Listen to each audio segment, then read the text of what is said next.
August 16th, 1793, the first and most principal to be a perfect skill in the knowledge of cookery because it is a duty well belonging to women. Gervase Markham, The English Housewife, 1668. As soon as I stepped into the kitchen, Mother started her lecture. Too much sleep is bad for your health, Matilda. She slipped a freshly made ball of butter into a stone crock. Must be Agrippa, a sleeking sickness. I tried not to listen to her. I had not cleared the wax from my ears all summer, hoping it would soften her voice, and it had not worked. You should be dosed with fish oil. When I was a girl, she kept talking to herself as she carried a steaming pot of water outside to rinse the butter churn. I sat down at the table. Our kitchen was larger than most, with an enormous hearth, crowded pots, and kettles, and 2 bake ovens built into the brickwork beside it. The size of the room did not match the size of our family. We were only 3, Mother, Grandfather, and me, plus Eliza, who worked for us. But the roomy kitchen could feed 100 people a day. My family owned the Cook Coffee House, the soon-to-be famous Cook Coffee House, Grandfather liked to say. My father had built our home and business after the War for Independence ended in 1783. I was 6 years old. The coffee house just sat off the corner of 7th and High Streets. At first, we were lucky if a lost farmer strayed in, but business improved when President Washington's house was built 2 blocks away. Father was a carpenter by trade, and he built us a sturdy home. The room where we served customers filled most of the first floor, and we had 4 large windows. The kitchen was tucked into the back, filled with useful shelves and built-in cupboards to store things. We could have used a sitting room, truth be told. Father would have added one on if he had lived. But he fell off a ladder and died of a broken neck 2 months after the coffee house opened. That's when Grandfather joined us. A coffee house is a respectable business for a widow and her father-in-law to run.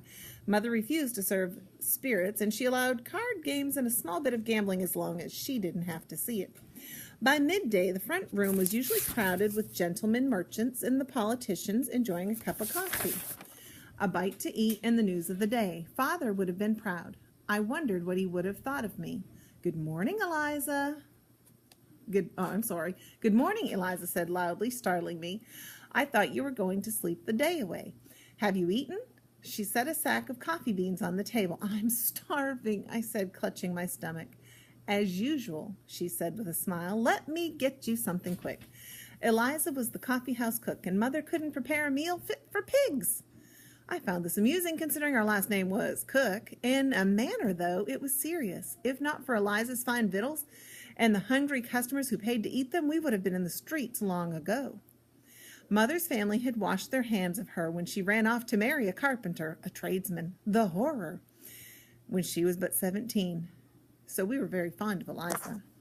Like most blacks in Philadelphia, Eliza was free. She said Philadelphia was the best city for freed slaves or freeborn Africans. The Quakers here didn't hold with slavery and tried hard to convince others that slavery was against God's will. Black people were treated different than white people. That was plain to see, but Eliza said nobody could tell her what to do or where to go, and no one would ever beat her again. She had been born a slave near Williamsburg, Virginia. Her husband saved up his horseshoeing money and bought her freedom right after they were married. She told me that was the best day of her life. She moved to Philadelphia and cooked for us, saving her wages to set her husband free. When I was 8, she got a letter saying her husband had been killed by a runaway horse. That was her worst day. She didn't say a word for months. My father had only been dead 2 years, so Mother knew just what lay in Eliza's heart. They both supped sorrow with a big spoon, and that's what Mother said. It took years, but the smile slowly returned to Eliza's face. She didn't turn sour like Mother did. Eliza was the luckiest person I knew. She got to walk from the river past shops, windows, market stalls, and the courthouse up to 17th Street every morning. She told stories even better than Grandfather, and she knew how to keep a secret. She laughed once when I told her she was my best friend, but it was the truth. She dished up a bowl of oatmeal from a pot that hung by the side of the hearth, then carefully set it in front of me. Eat up, she said, one corner of her mouth turned up a bit, and she winked. I tasted the oatmeal. It was sweet. Eliza had hidden the lump of sugar at the bottom of the bowl. Thank you, I whispered. You're welcome, she whispered back. Why is Polly late, I asked. Have you seen her? Eliza shook her head. Your mother is in a lather, I promise you, she warned. If Polly doesn't get here soon, she may need to find herself another position. I bet she's dawdling by the forge, I said, watching Matthew work with his shirt collar open. Maybe she's ill, Eliza said. There's talk of sickness by the river. Mother strode into the room, carrying wood for the fire. Serving girls don't get sick, Mother said. If she doesn't appear soon, you'll have to do her chores as well as your own, Matilda. And where is your grandfather? I sent him to inquire about a box of tea an hour ago. He should have returned by now. I'd be happy to search for him, I offered. I could look for Polly, too.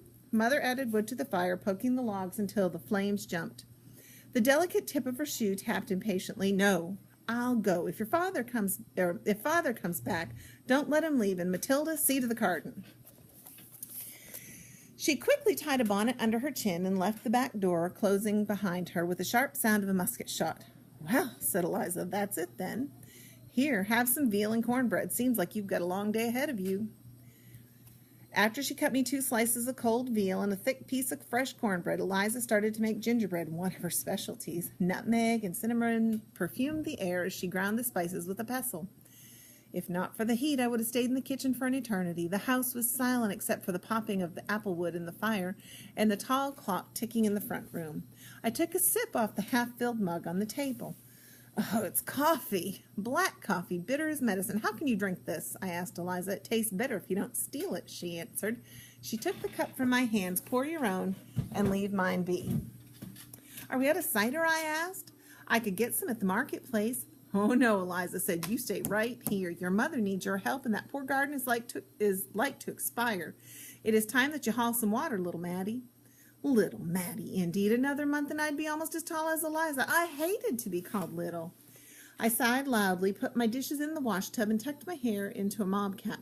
I tied a disreputable straw hat atop the cap so I could never wear in the street.